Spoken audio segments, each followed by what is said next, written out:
నమస్తే, welcome to our channel. నేను సౌజన్య. ఆంధ్రప్రదేశ్లో అసెంబ్లీ ఎన్నికల నేపథ్యంలో వైజాగ్లో కుంపటి రాజుకుంటోంది. రోజు రోజుకి అది బాగా ఫైర్ అవుతుంది అనేటువంటి వార్తలు వినిపిస్తూ ఉన్నాయి. సో ఈ పంచాయతీ ఇప్పుడు ఢిల్లీకి వెళ్ళిందంట.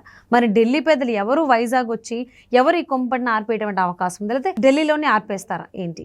ఈ అంశానికి సంబంధించి మనతో మాట్లాడడానికి, వారి విశ్లేషణని, అభిప్రాయాన్ని మనతో పంచుకోవడానికి ఈరోజు మనతో పాటు ఉన్నారు senior journalist, senior political analyst CS Rao garu ఉన్నారు. వారితో మాట్లాడదాం. నమస్తే రావు. నమస్తే. సో వైజాగ్లో కుంపటి రోజు రోజుకి రాజుకుంటోంది. సో ఈ పంచాయతీ అనేది ఇప్పుడు ఢిల్లీ వెళ్ళింది అని అంటున్నారు. సో ఢిల్లీ వెళ్తే ఢిల్లీ పెద్దలు అక్కడే ఆర్పేస్తారా, లేకపోతే వాళ్ళే వైజాగ్ వచ్చి ఇక్కడ కుంపటిని ఆర్పేస్తారా? అసలు ఏంటి, ఎందుకు ఈ కుంపటి వచ్చింది, ఎవరి వల్ల? వాస్తవంగా అక్కడ కుంపటి రాజేయాల్సినటువంటి అవసరం లేదు, కానీ రాజేశారు. ఎవరు రాజేశారు, ఎందుకు రాజేశారు, వాళ్ళ లక్ష్యం ఏంటి? యాక్చువల్గా బీజేపీకి సంబంధించినటువంటి జీవీఎల్ నరసింహారావు అక్కడ వైజాగ్ నుంచి పోటీ చేయాలి అనేటువంటి ఒక ప్రయత్నం చాలా కాలంగా చేస్తూ ఉన్నారు. చేస్తూ ఉన్నటువంటి క్రమంలో ఇప్పుడు ఎలక్షన్లు వచ్చినాయి. ఎలక్షన్లో కూటమి అనేది ఏర్పడింది. బీజేపీ, తెలుగుదేశం పార్టీ, జనసేన కూటమి ఏర్పడింది. అక్కడ బలమైనటువంటి అభ్యర్థి తెలుగుదేశం పార్టీకి ఉన్నారు. బాలకృష్ణ, చిన్నల్లుడు, భరత్ని కాదని చెప్పి అక్కడ బీజేపీకి అసలు ఇచ్చేటువంటి అవకాశం ఉందా? లేదు. అది ఆ విషయం తెలిసి కూడా ఇంకా కూడా లెటర్లు రాస్తూ ఎవ్రీ డే అనేక మంది చేత లెటర్లు రాపిస్తూ ఆయన రాస్తూ విశాఖపట్నం నుంచి బీజేపీయే పోటీ చేయాలి, విశాఖపట్నం నుంచి బీజేపీ అభ్యర్థి రంగంలో దిగాలి, బీజేపీ ఖచ్చితంగా గెలిచేటువంటి అవకాశం ఉంది, ఇలాంటివన్నీ కూడా ప్రతిరోజు ఇంకా కూడా ఢిల్లీకి లెటర్ల రూపంలో రాస్తున్నటువంటి పరిస్థితి కనిపిస్తుంది. జీవీఎల్ నరసింహారావు ఎందుకు ఆ విధంగా చేస్తున్నారు అని అంటే, యాక్చువల్గా జీవీఎల్ నరసింహారావు మీద కానీ, లేదంటే విష్ణువర్ధన్ రెడ్డి మీద కానీ, లేదా వీర్రాజు మీద కానీ, వీళ్ళ మీద ఇంకొక అతను మాధవ్, వీళ్ళ మీద ఏంటంటే ఒక అపవాదం అనేది ఉంది మొదటి నుంచి. బీజేపీలో రెండు వర్గాలు, ఒకటి జగన్మోహన్ రెడ్డి వర్గం, రెండు చంద్రబాబు నాయుడు వర్గం, మూడు బీజేపీ వర్గం. ఇట్లా మూడు భాగాలుగా ఉంటుంది ఆ పార్టీలో. సహజంగా కొంచెం లోతుగా అబ్జర్వ్ చేసి పరిశీలిస్తే కనుక బీజేపీలో, ఆంధ్రప్రదేశ్ బీజేపీలో ఎస్పెషల్లీ. అంతకుముందు కన్నా లక్ష్మీనారాయణ ఉన్నప్పుడేమో చంద్రబాబు నాయుడుకి అనుకూలంగా బీజేపీ ఉంది అని చెప్పి ఒక ప్రచారం చేశారు. ఈ బ్యాచ్ ఎవరు, వైఎస్ఆర్ కాంగ్రెస్ పార్టీ సానుభూతి పరులుగా ఉన్నారు అని అపవాదాన్ని ఎదుర్కొంటున్నటువంటి వాళ్ళు. అప్పుడు వాస్తవంగా 2014లో ఢిల్లీలో ఎన్డీఏ ప్రభుత్వం ఉంది, ఆంధ్రప్రదేశ్లో కూడా ఎన్డీఏ ప్రభుత్వం ఉంది. అలాంటప్పుడు కూటమి, అప్పుడు జనసేన, బీజేపీ, తెలుగుదేశం పార్టీ, అలాంటప్పుడు కలిసే ఉంటారు కదా, దాన్ని కూడా ఆక్షేపించేటువంటి వాళ్ళు. సరే, ఆ తర్వాత ఏం జరిగింది, 2018లో కూటమి విడిపోయింది. విడిపోయిన తర్వాత అప్పుడు వీళ్ళ రాజ్యం బాగా విస్తరింపజేసేటువంటి ప్రయత్నం చేశారు. చేసినటువంటి క్రమంలో కన్నా లక్ష్మీనారాయణ మీద అనేకమైనటువంటి కంప్లైంట్స్ చేయటం జరిగింది. కన్నా లక్ష్మీనారాయణని ఏపీ బీజేపీ అధ్యక్షుడిగా తొలగించి ఆయన ప్లేస్లో సోమవీర్రాజుని పెట్టారు. సరే, సోమవీర్రాజుని పెడితే ఆయన పార్టీని ముందుకు తీసుకెళ్లారా, బలోపేతం చేశారా పార్టీని అని అంటే, జగన్మోహన్ రెడ్డి ఏం చెప్తే అది వింటూ వచ్చారు ఆయన. దానికి కారణం ఏంటి, 2019 నుంచి 2019 ఎన్నికల ముందు నుంచే 2019 ఎన్నికల ముందు నుంచే నరేంద్ర మోడీతోటి, బీజేపీతోటి కలిసి వైఎస్ఆర్ కాంగ్రెస్ పార్టీ నడిచింది, జగన్మోహన్ రెడ్డి నడిచారు. అధికారంలోకి వచ్చిన తర్వాత కూడా నరేంద్ర మోడీని కాదని, అమిత్ షాని కాదని ఒక్క పని కూడా నేను చెయ్యలేను అని చెప్పి ముందే చెప్పేశాడు జగన్మోహన్ రెడ్డి. ఇలాంటి పరిస్థితుల్లో అదే జగన్మోహన్ రెడ్డికి మద్దతు పలుకుతూ సోమవీర్రాజు అనుసరిస్తూ వచ్చారు. దాంతో బీజేపీ బలహీనపడుతుంది. ఆంధ్రప్రదేశ్లో బీజేపీ అసలు ఉనికినే కోల్పోయేటువంటి ప్రమాదం ఉందని చెప్పేసి వ్యతిరేకమైనటువంటి బ్యాచ్ లెటర్లు రాయటం, కంప్లైంట్ చేయటం మొదలుపెట్టారు. దాంతో వీర్రాజుని ఏపీ బీజేపీ అధ్యక్షుడిగా తొలగించేసి అర్ధాంతరంగా ఆ ప్లేస్లో పురంధరేశ్వరిని తీసుకొచ్చారు. పురంధరేశ్వరి ఇప్పుడు ఏపీ బీజేపీ అధ్యక్షురాలుగా ఉన్నారు. ఆవిడ వివాద రహితంగా పనిచేస్తూ ఉంటారు. ఆమె మీద కూడా కంప్లైంట్ చేయటం అనేది మొదలుపెట్టారు కొంతమంది. సరే, ఇదంతా ఒక ఎత్తు అయితే, ఎన్నికల క్రమంలో పొత్తు అనేది కుదిరింది. పొత్తు కుదిరిన తర్వాత సీట్ల షేరింగ్ కూడా వచ్చింది. ఆ సీట్ల షేరింగ్లోనే ఇప్పుడు 6 ఎంపీ స్థానాలు బీజేపీకి కూడా జరిగింది.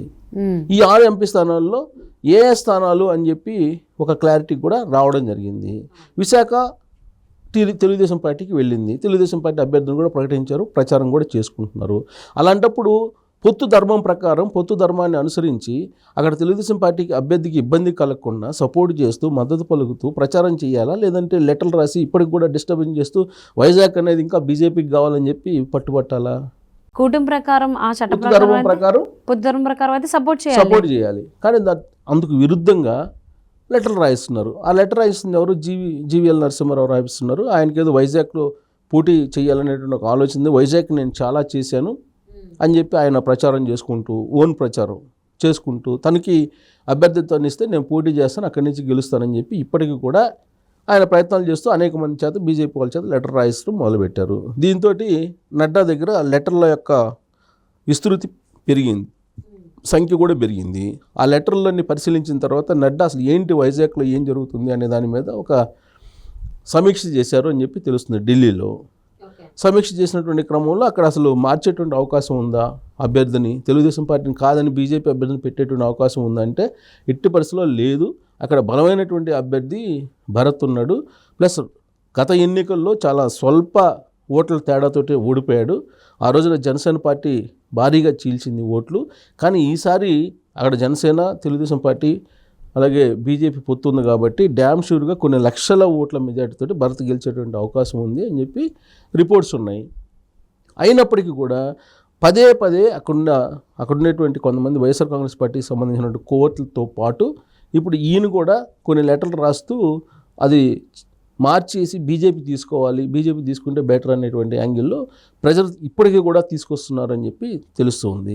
ఆ ప్రజలు ఎందుకు తీసుకొస్తున్నారని అంటే ఇప్పుడు రఘురామకృష్ణరాజు విషయంలో ఏం చేయాలనే తర్జన భర్జన పడుతున్నటువంటి క్రమంలో ఒకవేళ రఘురామకృష్ణరాజుకి బీజేపీ అడ్జస్ట్మెంట్ చేస్తే చంద్రబాబు నాయుడు అడ్జస్ట్మెంట్ చేయమని చెప్తున్నారు కాబట్టి అలాంటి అడ్జస్ట్మెంట్లు చేసినప్పుడు వైజాగ్ని కూడా అడ్జస్ట్మెంట్ చేయాలి అనేటువంటి ఒక ప్రపోజల్ తీసుకొచ్చేటువంటి ప్రయత్నం అక్కడ ఉన్నటువంటి వైఎస్ఆర్ కాంగ్రెస్ పార్టీకి సంబంధించినటువంటి బీజేపీలో ఉన్న కోవర్ట్లు ప్రయత్నం చేస్తున్నారు. అది పెద్ద డిస్టర్బ్గా మారింది. ఢిల్లీలో నడ్డా బీజేపీ జాతీయ అధ్యక్షుడు, ఆయన దగ్గర ఈ పంచాయతీ నడుస్తూ ఉంది. ఆ పంచాయతీ అసలు నడవాల్సిన అవసరం లేదు, కానీ నడుపుతున్నారు అని అంటే బలహీనపరచడానికి, జగన్మోహన్ రెడ్డికి మేలు చేకూర్చడానికి ఒక టీము, బీజేపీలో ఉన్నట్టు ఒక టీము పనిచేస్తూ ఉంది అనేటువంటి ఒక ఆరోపణలు తొలి రోజుల నుంచి వినిపిస్తున్నాయి. వాటికి బలం చేకూరేలా ఇప్పుడు పంపించినటువంటి లేఖలు కూడా కనిపిస్తూ ఉన్నాయి. వాస్తవంగా ఇప్పుడు అవసరం లేదు, అవసరం లేకపోయినా కానీ ఈ డిస్టర్బెన్స్ని తెర మీదకి తీసుకురావడం అంటే ఈ ద్వారా లెక్కను చూస్తే పొత్తు ధర్మం పాటించట్లేదు అనే కదా బీజేపీ వైజాగ్లో. సో మరి ఇప్పుడు మిగిలిన పార్టీలు ఏవైతే ఉన్నాయి కూటమిలో అవి కోపడతాయా లేకపోతే ఏం చేస్తాయి? సో పొత్తు ధర్మం అనేది పాటించాలి, ఇష్టం ఉన్నా లేకపోయినా పొత్తు ధర్మం అనేది పాటించాలి. పొత్తు ధర్మాన్ని పాటించేటువంటి ప్రయత్నం లేనప్పుడు పార్టీలో క్రమశిక్షణ చర్యలు తీసుకోవాలి. ఇప్పుడు లేఖలు రాశారు, నడ్డా దగ్గర లేఖలు ఉన్నాయి, లేఖలు పరిశీలిస్తూ ఉన్నారు. లేఖలు పరిశీలించిన తర్వాత చాలా క్లియర్గా చెప్పారు ఇప్పుడు ఎలాంటి సర్దుబాట్లు ఉండవు, అన్నీ అయిపోయాయి, ఫైనల్ అయిపోయింది, ఆల్రెడీ నోటిఫికేషన్ కూడా వస్తుంది, ఎలక్షన్కి సంబంధించి షెడ్యూల్లో ఉన్నాము, ఆల్రెడీ ఎలక్షన్ కోడ్ ఉంది, ఇలాంటి పరిస్థితులు ఈ డిస్టర్బెన్స్ చేయొద్దు అని చెప్పి వార్నింగ్ ఇచ్చినట్టు తెలుస్తుంది. సో కాబట్టి ఇకనైనా సరే జగన్మోహన్ రెడ్డికి పరోక్షంగా సహకారం అందించేలాగా కూటమిలో ఉండేటువంటి బీజేపీ నేతలు కొంతమంది ఎవరైతే ఉన్నారో వాళ్ళు వ్యవహరించకుండా ఉంటే బాగుంటుంది అనేది ఢిల్లీ నుంచి వచ్చినటువంటి ఒక సీరియస్ వార్నింగ్గా కూడా ఇప్పుడు బీజేపీలోనే చర్చ జరుగుతుంది, సీరియస్ చర్చ అయితే జరుగుతోంది. సో దీంతో మరి ఫుల్ స్టాప్ పెడతారా లేదా వాళ్ళు, ఇంతటితోటి ఇంకా దాన్ని కొనసాగిస్తారా అనేది చూడాలి మనం. ఓకే, సో మరి వైజాగ్లో రాసుకున్నటువంటి ఆ కుంపటి ఎప్పుడు ఆరిపోతుంది, ఎలా ఆరిపోద్ది అనేది చూద్దామండి. బీజేపీ నాయకులు ఏం చేస్తారు అనేది. And thank you so much for spending your valuable time with us, CS రావు గారు. Thank you.